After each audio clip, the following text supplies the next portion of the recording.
എല്ലാവർക്കും നമസ്കാരം. ഞാൻ സംഗീത. കൊതിയാവുന്ന കിച്ചണിലേക്ക് വീണ്ടും എല്ലാവർക്കും സ്വാഗതം. എല്ലാവരും സുഖമായിട്ടിരിക്കുന്നു എന്ന് വിശ്വസിക്കുന്നു. ഞങ്ങളിവിടെ സുഖമായിട്ടിരിക്കുന്നു. ഓണമൊക്കെ എത്തി. അപ്പോൾ ഇന്ന് ഞാനൊരു ഓണം റെസിപ്പി തന്നെയാണ് കാണിക്കുന്നത്. ഇന്ന് അതിന് കുറേ റിക്വസ്റ്റ് ഉണ്ടായിരുന്നു. മറ്റൊന്നുമല്ല, ഇഞ്ചിപ്പുളി ഇഞ്ചിക്കറിയാണ് ഞാൻ കാണിക്കുന്നത്. ഇഞ്ചിപ്പുളി പുളി ഇഞ്ചിനെ കുറിച്ച് പറയുകയാണെങ്കിൽ പലരും പല രീതിക്കാണ് ഉണ്ടാക്കുന്നത്. ചെറിയുള്ളി ഇട്ട് ഉണ്ടാക്കും, ചിലർ ചെറുള്ളി അതൊന്നും ഇടാണ്ട് ഉണ്ടാക്കും. പാലക്കാട്, എറണാകുളം, തൃശ്ശൂർ ഭാഗത്ത് ഇതില്ലാത്ത ഒരു സദ്യ ഉണ്ടാവില്ല. നേരെ മറിച്ച് ട്രിവാൻഡ്രത്തിലാണെങ്കിൽ ഇഞ്ചിക്കറിയാണ്. ഞാൻ അത് ഇന്നൊരു ദിവസം വീഡിയോ അപ്ലോഡ് ചെയ്യാം. അപ്പോൾ എൻ്റെ വീട്ടിൽ എങ്ങനെയാണ് ഉണ്ടാക്കണം എന്നുള്ളതാണ് ഞാൻ ഇന്ന് കാണിച്ചു തരുന്നത്. ഞാനിത് ഓൾറെഡി കൊതിയാവുന്നൂരിൽ പോസ്റ്റ് ചെയ്തിട്ടുണ്ട്. കുറേ ആൾക്കാർ ട്രൈ ചെയ്തിട്ട് നല്ല ഫീഡ്ബാക്കാണ് എനിക്ക് തന്നിരിക്കുന്നത്. വൺ ഓഫ് ദ പോപ്പുലർ പോസ്റ്റാണ്. അപ്പോൾ നിങ്ങളെല്ലാവരും ട്രൈ ചെയ്യണം. പിന്നെ kothiyavunu.com കുറേ കേരള സദ്യ റെസിപ്പീസും ഇട്ടിട്ടുണ്ട്. അപ്പോൾ നിങ്ങൾ ഇതുവരെ ട്രൈ ചെയ്തിട്ടില്ലെങ്കിൽ ട്രൈ ചെയ്ത് നോക്കണം കേട്ടോ. ട്രൈ ചെയ്ത് നോക്കിയിട്ട് നിങ്ങളുടെ വലിയ അഭിപ്രായങ്ങളും നിർദ്ദേശങ്ങളും പറയാൻ മറക്കരുത്. ഈ റെസിപ്പി ഇഷ്ടമാവുകയാണെങ്കിൽ ലൈക്ക് ചെയ്യാനും ഷെയർ ചെയ്യാനും സബ്സ്ക്രൈബ് ചെയ്യാനും മറക്കരുത്. സബ്സ്ക്രൈബ് ചെയ്യുമ്പോൾ അടുത്തൊരു ബെൽ ബട്ടൺ ഉണ്ട്, അതും കൂടി അമർത്തിയാൽ നിങ്ങൾക്ക് എൻ്റെ ലേറ്റസ്റ്റ് നോട്ടിഫിക്കേഷൻ കിട്ടിക്കോളും. അപ്പം നമുക്ക് ഇഞ്ചിപ്പുളി പുളി ഇഞ്ചി എൻ്റെ കിച്ചണിൽ എങ്ങനെ ഉണ്ടാക്കാൻ നമുക്ക് നോക്കാം.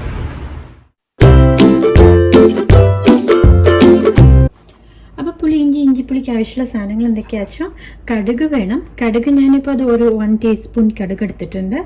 പിന്നെ ഉലുവ ഒരു 1/2 ടീസ്പൂൺ ഓഫ് ഉലുവ 1/2 ടീസ്പൂൺ ഉലുവ എടുത്തിട്ടുണ്ട്. പിന്നെ ഉലുവ പൊടിയും എടുത്തിട്ടുണ്ട്. ഒരു 2 പിഞ്ച് ഉലുവപ്പൊടി, വറുത്തരച്ച ഉലുവപ്പൊടി എടുത്തിട്ടുണ്ട്.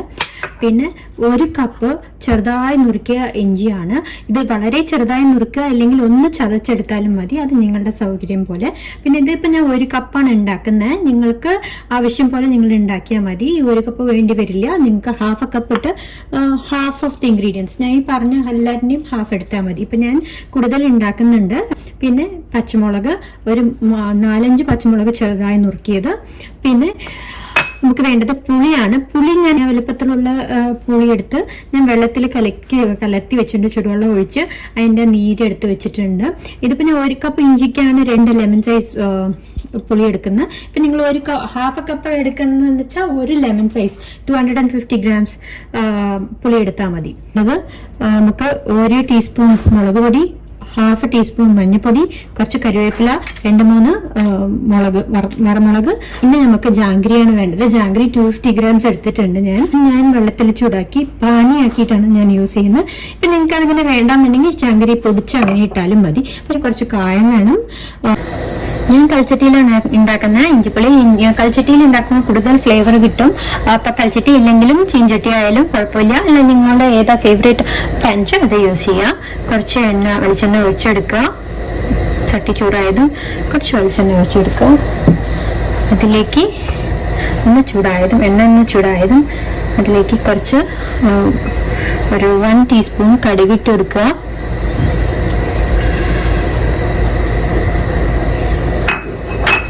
കടുക് പൊട്ടി വരുമ്പോൾ അതിലേക്ക് 1/4 ടീസ്പൂൺ ഉലുവ ഇട്ടെടുക്കുക.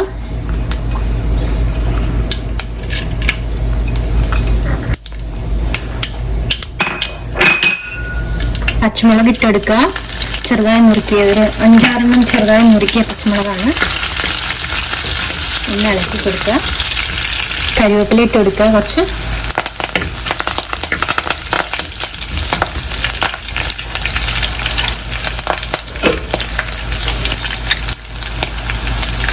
വറമുളക് 2-3 ഇട്ടെടുക്കുക.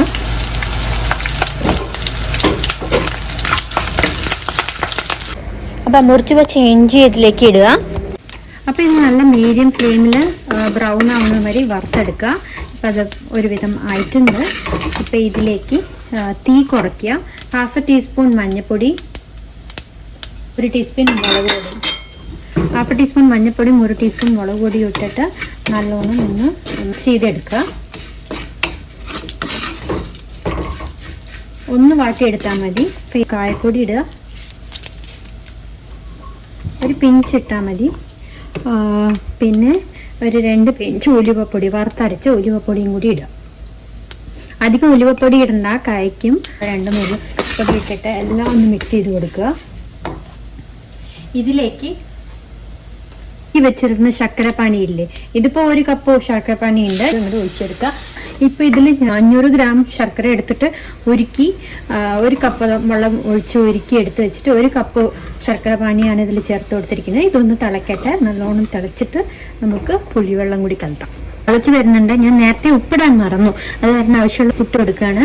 നിങ്ങൾ ആ ഇഞ്ചി വഴട്ടുമ്പോൾ തന്നെ ഒന്ന് ആവശ്യമുള്ള ഉപ്പ് ഇട്ട് കൊടുക്കണം. നല്ലോണം ഒന്ന് മിക്സ് ചെയ്ത് കൊടുക്കുക. നല്ലോണം തിളച്ച് വന്നു കഴിഞ്ഞ് നല്ലോണം തിളച്ച് വന്നിട്ടുണ്ട്. അപ്പോൾ ഇതിലേക്ക് നമ്മൾ പുളിവെള്ളം കൂടി ഒഴിച്ചെടുക്കുക. ഇത് ഞാൻ ഒരു 500 ഗ്രാം പുളി എടുത്തിട്ട് വെള്ളത്തിൽ 1 കപ്പ് വെള്ളം ചുടുവെള്ളത്തിൽ സോക്ക് ചെയ്ത് പുളിവെള്ളം ആക്കി വെച്ചിരിക്കുകയാണ്. അപ്പോൾ അതും കൂടി ഒഴിച്ചെടുക്കുന്നുണ്ട്. ഇതിൽ 2 നാരങ്ങ വലുപ്പത്തിലുള്ള പുളി എടുത്തിട്ട് വെള്ളത്തിൽ അത് നല്ലോണം ചാറെടുത്ത് വെച്ചതാണ്. എന്നിട്ട് ഇത് തിളച്ച് വരണം. നല്ലോണം കുറുകി തിളച്ച് വരണം. ഇത് പുളിയിഞ്ചി റെഡിയാവും. അപ്പോൾ ഇത് കുറുകട്ടെ. ഇതിപ്പോൾ ഓൾമോസ്റ്റ് റെഡി ആയിട്ടുണ്ട്. നല്ലോണം തിളച്ച് കുറുകിയിട്ടുണ്ട്. പക്ഷേ ഇനി കുറച്ചും കൂടി കുറുകാനുണ്ട്, എൻ്റെ കൺസിസ്റ്റൻസി കിട്ടാനുണ്ട്. അപ്പോൾ അത് കുറുകട്ടെ. ഞാനിപ്പോൾ ഇതിൽ ഇഞ്ചി ചെറുതായിട്ട് നുറുക്കിയിട്ടിട്ടേ ഉള്ളൂ. എനിക്കത് കടിക്കുന്നത് ഇഷ്ടമാണ്. ചിലവർക്ക് അത് ഇഷ്ടമല്ല, ഇഞ്ചി കടിക്കുന്നത് ഇഷ്ടമല്ല. അങ്ങനെയുള്ളവർ അത് ചതച്ചിട്ട് വഴറ്റിയെടുത്തിട്ട് ഇങ്ങനെ ചെയ്താൽ മതി. അതൊക്കെ നിങ്ങളുടെ ആവശ്യാനുസരണം പോലെ ചെയ്യുക. പുളിയും ശർക്കരയും ഒക്കെ നിങ്ങളുടെ ടേസ്റ്റിനനുസരിച്ച് നിങ്ങൾ കുറയ്ക്കുക കൂട്ട് അനുസരിച്ച് ചെയ്യുക. അപ്പോൾ ഇതൊന്നും കൂടി ഒന്ന് കുറുകിയതും നമ്മുടെ പുളി ഇഞ്ചി റെഡിയാവും. അപ്പോൾ നമ്മുടെ ഇഞ്ചിപ്പുളി റെഡി ആയിട്ടുണ്ട്. ഞാനിപ്പോൾ സ്റ്റവ് ഓഫ് ചെയ്യാൻ പോവാണ്. നല്ലോണം വറ്റി വന്നിട്ടുണ്ട്. ഇതാണ് പാകം. ഇതിപ്പോൾ കുറച്ച് നേരം പാത്രത്തിൽ വെച്ചിട്ട് ഞാൻ ബോട്ടിലിലേക്ക് മാറ്റാൻ പോകുന്നുള്ളൂ. കുറച്ച് നേരം ചട്ടിയിൽ തന്നെ ഇരിക്കട്ടെ, എന്നിട്ട് ബോട്ടിലിൽ മാറ്റുള്ളൂ. കൂടാതെ ഞാൻ അതൊരു ബോട്ടിലേക്ക് മാറ്റി ഞാൻ സ്വാദ് നോക്കിയിട്ടോ. നല്ല പെർഫെക്റ്റ് എരിവ്, ഉപ്പ്, മധുരം, പുളിപ്പ് എല്ലാം പെർഫെക്റ്റ് ആയിരുന്നു. അതിൻ്റെ സ്വാദ് പറയാതിരിക്കാൻ വയ്യ. ഒരു പ്രത്യേകതര സ്വാദ് തന്നെയാണ്. എനിക്ക് ഏറ്റവും ഇഷ്ടമുള്ള ഒരു സദ്യവട്ടമാണ്. അപ്പം നിങ്ങളുടെ എന്താ ഇഷ്ടമുള്ള വിഭവം എന്നും കൂടി എന്നെ അറിയിക്കാൻ മറക്കരുത്. പിന്നെ ഇത് ഈ ഓണത്തിന് ട്രൈ ചെയ്യണം. ഈ ഓണം നമുക്ക് എല്ലാവർക്കും ഒരു പ്രത്യേക സിറ്റുവേഷനിലാണ് നമ്മൾ സെലിബ്രേറ്റ് ചെയ്യുന്നത്. ഈ സിറ്റുവേഷൻസ് ഒക്കെ എത്രയും പെട്ടെന്ന് മാറട്ടെ എന്ന് പ്രാർത്ഥിക്കാം, നമുക്ക് പ്രതീക്ഷിക്കാം. അപ്പം നിങ്ങൾ ട്രൈ ചെയ്തിട്ട് നിങ്ങൾക്ക് ഇഷ്ടപ്പെടുകയാണെങ്കിൽ ലൈക്ക് ചെയ്യാനും ഷെയർ ചെയ്യാനും സബ്സ്ക്രൈബ് ചെയ്യാനും മറക്കരുത്. ഇത് കുറേ പേര് കൊതിയാവണം നോക്കി ട്രൈ ചെയ്തിട്ട് എനിക്ക് നല്ല ഫീഡ്ബാക്കാണ് തന്നിരിക്കുന്നത്. അതുകൊണ്ട് നിങ്ങൾ കാണിച്ചു തന്നു. നിങ്ങളും എല്ലാവരും ട്രൈ ചെയ്തിട്ട് നിങ്ങളുടെ വലിയ അഭിപ്രായങ്ങൾ പറയണം. നിങ്ങൾക്ക് എല്ലാവർക്കും ഇഷ്ടപ്പെടുമെന്ന് വിചാരിക്കുന്നു. അപ്പം അടുത്ത ഒരു നല്ല സദ്യ റെസിപ്പി ആയിട്ട് കാണുന്നവരെ this is Sangeetha signing off.